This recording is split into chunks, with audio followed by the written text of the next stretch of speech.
Hey guys and welcome back to haunting universe. तो लगभग 1 साल 2 महीने के बाद इस चैनल पे फिर से एक कॉमिक शुरू होने जा रही है जिसका नाम है ब्लैक आइड किड्स। इस कॉमिक का पब्लिशर है आफ्टर शॉक कॉमिक्स। उम्मीद आपको ये सीरीज पसंद आएगी। काली अंधेरी रात, सर्दियों का समय, एक कुत्ते की भौंकने की आवाज आ रही है जो कि दरअसल 3 बच्चों को देखकर भौंक रहा था। अगले ही पल ये बच्चे उस कुत्ते को मारकर शहर के अंदर घुस जाते हैं। इसी शहर के अंदर एक घर है। अचानक से एक लड़की रायले की चिल्लाने की आवाज सुनाई दी। मॉम, तुम जाके सो क्यों नहीं जाते? मेरे कमरे से बाहर निकलो। मॉम, ये फिर से ऐसा कर रहा है। नीचे रायले के मॉम डैड टीवी देख रहे थे। मॉम डैड से बोलती है, हनी, माइकल फिर से नींद में चल रहा है, क्या तुम जाकर उसे संभाल लोगे? लेकिन डैड ने कहा, मेरी तरफ मत देखो, वो तुम्हें बुला रही है, तुम जाओ। तभी रायले की फिर से चिल्लाने की आवाज सुनाई दी, जल्दी करो, ये मुझे डरा रहा है। तब मॉम उसके कमरे तक पहुंची जहां रायले का भाई खिड़की से बाहर देख रहा था। रायले ने कहा, इसको जगाओ और यहाँ से बाहर निकालो, इतना अजीब लग रहा है। मॉम कहती है, ऐसे बात मत करो, तुम जानती हो कि वह जानबूझकर ऐसा नहीं कर रहा। माइकल बेटा, तुम यहाँ पे क्या कर रहे हो? जाग जाओ और अभी अपने रूम में जाओ वापिस। तो माइकल कहता है, वो आ रहे हैं। रायले ने कहा, वो कब से यही बातें कर रहा है, आ रहे हैं और ये बातें मुझे बहुत डरा रही हैं। मॉम ने कहा, शांत हो जाओ, तुम तो बात को और बिगाड़ रही हो, सब ठीक हो जाएगा। बेटा माइकल, कौन आ रहा है, तुम्हें क्या लगता है? माइकल ने कहा, वो आ रहे हैं। फिर हमें दिखाया जाता है एक पेट्रोल स्टेशन जहाँ पे एक अनजान आदमी स्टोर के अंदर घुसता है। स्टोर कीपर ने पूछा, क्या मैं आपकी कुछ मदद कर सकता हूँ? तो उस आदमी ने सिगरेट का एक डिब्बा मांगा। शॉपकीपर पूछता है, कौन से वाला डब्बा दूं? तो उस आदमी ने कहा, फर्क नहीं पड़ता, तुम्हें जो अच्छा लगे दे दो।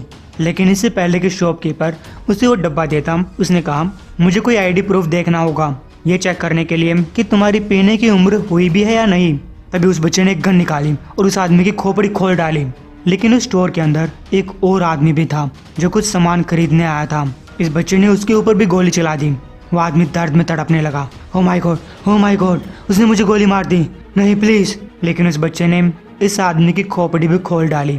फिर वो बाहर निकला और दरवाजे पे बैठकर सिगरेट पीने लगा और दूर कहीं पुलिस के सायरन की आवाज आ रही थी। फिर हमें एक अलग सीन दिखाया जाता है जहाँ एक आदमी अपनी दुकान बंद करके बाहर निकलता है। तभी उसके पड़ोसी ने उसे देखा। हे जिम, आज की दुकानदारी कैसी रही? तुम्हारे यहाँ तो बहुत सारे कस्टमर्स आ रहे थे। जिम ने कहा, अब क्या ही कहें, पहले से थोड़ी अच्छी कमाई हो रही है, लेकिन ये दौर मुश्किलों भरा है। पड़ोसी कहता है, चलो तुम्हारी जिंदगी तो अच्छी चल रही है। तो जिम ने कहा, मैंने ये नहीं कहा कि मुझे मजा आ रहा है, मैंने बस ये कहा कि बिजनेस अच्छा चल रहा है। पड़ोसी कहता है, तब तो मुझे अपना बिजनेस चेंज कर लेना चाहिए। तभी जिम को गली के दूसरे किनारे खड़े 2 बच्चे दिखाई दिए जो इसी की तरफ देख रहे थे। हालांकि जिम इनके ऊपर ज्यादा ध्यान नहीं देता और गाड़ी के अंदर बैठकर निकल जाता है, लेकिन उसे कुछ अजीब तो लग रहा था।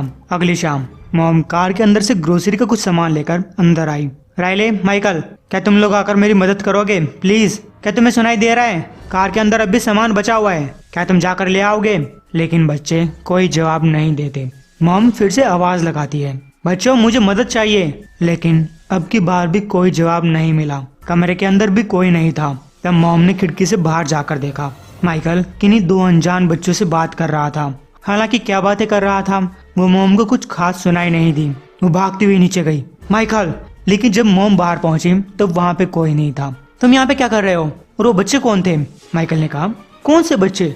आप क्या बात कर रही हैं? आपने तो कहा था सामान लाने के लिए, अब क्या मैं आपकी मदद भी नहीं कर सकता? खैर मॉम अचंभे में पड़ गई। वहीं कहीं एक आदमी अपने पड़ोसी से पूछता है, हे पॉल, मुझे इस हफ्ते बच्चों को संभालना है, इसलिए हम कुछ दिनों के लिए बाहर जा रहे हैं। तब तक के लिए अगर हमारे लिए कोई मैसेज आता है, क्या तुम उसे रिसीव कर लोगे? पॉल ने पूछा, कोई दिक्कत नहीं है। वैसे तुम लोग जा कहाँ पे रहे हो? तो इस आदमी ने कहा, बस पहाड़ों तक जा रहे हैं, सस्ते में काम निपट जाना चाहिए। पॉल कहता है, बस मजे करना तुम, और मेल की चिंता मत करना, आके मेरे घर से ले लेना। इसके बाद पॉल अपने घर के अंदर आया और बैठकर टीवी देखने लगा। तभी इसके घर के दरवाजे पे दस्तक हुई। पॉल दरवाजा खोलकर देखता है तो 2 बच्चे उसके सामने खड़े थे। क्या बात है, कौन हो तुम?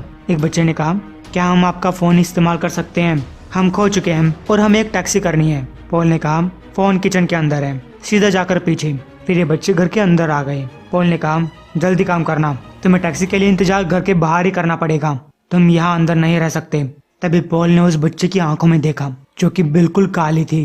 वो अचानक से डर गया। उस बच्चे ने कहा, तुम्हारी जरूरत है। इधर रायले फिर से चिल्लाई, माइकल, मेरे कमरे से बाहर निकलो। मॉम, ये फिर से नींद में चल रहा है, इसे यहाँ से बाहर निकालो। माइकल रुक जाओ, ये तुम क्या कर रहे हो? मॉम पूछती है, अब की बार तुम जा रहे हो ना? तो डैड ने कहा, वो तुम्हारे बच्चे हैं। तभी उनको 2 बार चाकू घोंपने की आवाज सुनाई दी। डैड भागता हुआ राइली के कमरे के पास पहुंचा। Oh no! मॉम नीचे खड़ी रही। तब मॉम को फिर से चाकू घोंपने की आवाज सुनाई दी और अब की बार सीढ़ियों से खून नीचे की तरफ बह रहा था। माइकल हाथ में चाकू पकड़े कमरे से बाहर निकलता है। मॉम ने कहा, माइकल बेटा, ये तुमने क्या कर दिया? तो माइकल ने कहा, एक और को मरना होगा। माइकल की आंखें भी पूरी तरीके से काली हो चुकी थी। तो हमें फिर से चाकू घोंपने की आवाज सुनाई देती है और सन्नाटा छा जाता है। कुछ टाइम बाद इसी घर के दरवाजे पे दस्तक होती है। 2 बच्चे दरवाजे पे खड़े थे। माइकल बाहर निकलता है। इन बच्चों ने पूछा, क्या काम हो गया? तो माइकल ने अपनी फैमिली की लाश दिखाई। इन बच्चों ने कहा, तुम वर्दी हो, और माइकल को अपने साथ लेकर चल दिए। इधर एक गुनहगार बच्चे को जेल की तरफ ले जाया जा रहा है। एक पुलिस ऑफिसर पूछता है, तो इस बच्चे के साथ क्या हुआ? क्या तुमने कुछ सुना है इसके बारे में? मैंने जो कुछ सुना है मुझे कुछ समझ नहीं आ रहा। तो दूसरे ऑफिसर ने कहा, ये एक स्टोर के अंदर घुसा था। इसने काउंटर के ऊपर काम कर रहे आदमी को मार डाला और उसके बाद स्टोर के अंदर एक कस्टमर को। लेकिन मारने से पहले या बाद में इसने एक शब्द नहीं बोला। तब ये बाहर निकला, एक सिगरेट जलाई और पुलिस के आने का इंतजार किया। इसने भागने की कोशिश नहीं की और ना ही गिरफ्तारी से बचने की कोशिश की, बस ये स्टोर के बाहर बैठा रहा। अब उन्होंने इसे यहाँ पे ट्रांसफर कर दिया है जब तक कि इसका फैसला नहीं आ जाता। मैंने इसके वकील से कहा था कि इसके केस में कुछ दम नहीं है और तुम कोशिश भी मत करना, क्योंकि ऐसा लग रहा है कि ये बच्चा खुद यहाँ पे आना चाहता था। और गाइस, इस बच्चे की आंखें भी पूरी तरीके से काली हैं। उम्मीद आपको ये वीडियो पसंद आई होगी।